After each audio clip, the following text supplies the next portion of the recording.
ഏവർക്കും രഞ്ജൂസ് മീഡിയ ടെക്കിലേക്ക് സ്വാഗതം. 4ാം ക്ലാസ്സിലെ മലയാള പാഠപുസ്തകത്തിലെ 1ാമത്തെ പാഠമാണ് ചിറകു വിരിച്ച്. ഈ പാഠഭാഗവുമായി ബന്ധപ്പെട്ട ഒരു ഭാഗമാണ് ഇന്ന് നിങ്ങളുമായി പങ്കുവയ്ക്കുന്നത്.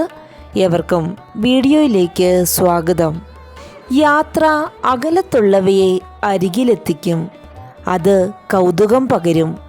എന്നാൽ യാത്രയിൽ കാത്തിരിപ്പിൻ്റെ നോവും നൊമ്പരവുമുണ്ട്.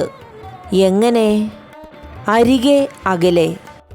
കൃഷ്ണഗാഥയിൽ നിന്നെടുത്ത ചെറുശ്ശേരിയുടെ ഈ രചന നമുക്ക് ശ്രദ്ധാപൂർവം ശ്രവിക്കാം. കാത്തിരിപ്പ്.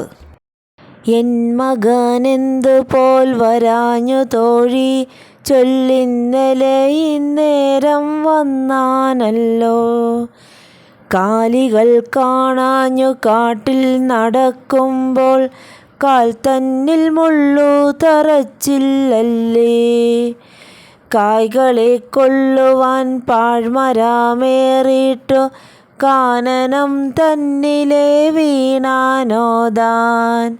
ചാലത്തടുത്തു തെളിക്കുന്ന നേരത്തു, കാലികൾ കുത്തിക്കുതർന്നില്ലല്ലേ. കാനനം തന്നിലെ നൽവഴി കാണാഞ്ഞു, ദീനനായി നിന്നങ്ങുഴന്നാനോ താൻ. സഞ്ചരിച്ചിടുമ്പോൾ വൻപുലി തന്നാലെ, വഞ്ചിതനായാനോ ചൊല്ലു തോഴി. പിള്ളരുമായി പിടിച്ചു കളിക്കുമ്പോൾ, അല്ലലായി വീണു കിടന്നാനോ താൻ.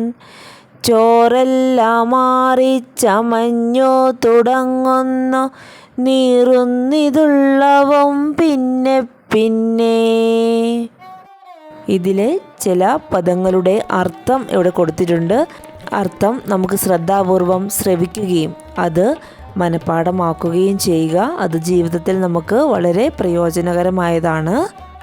അല്ലൽ ദുഃഖം, ഉഴലുക ചുറ്റിത്തിരിയുക, കാനനം കാട്, കുത്തിക്കുതറുക കുത്തി മുറിവേൽപ്പിക്കുക. തറച്ചില്ലല്ലി, തറച്ചിട്ടുണ്ടാവില്ല അല്ലേ. തോഴി കൂട്ടുകാരി, ദീനൻ വിഷമിച്ചവൻ, വരാഞ്ഞു വരാതിരുന്നു.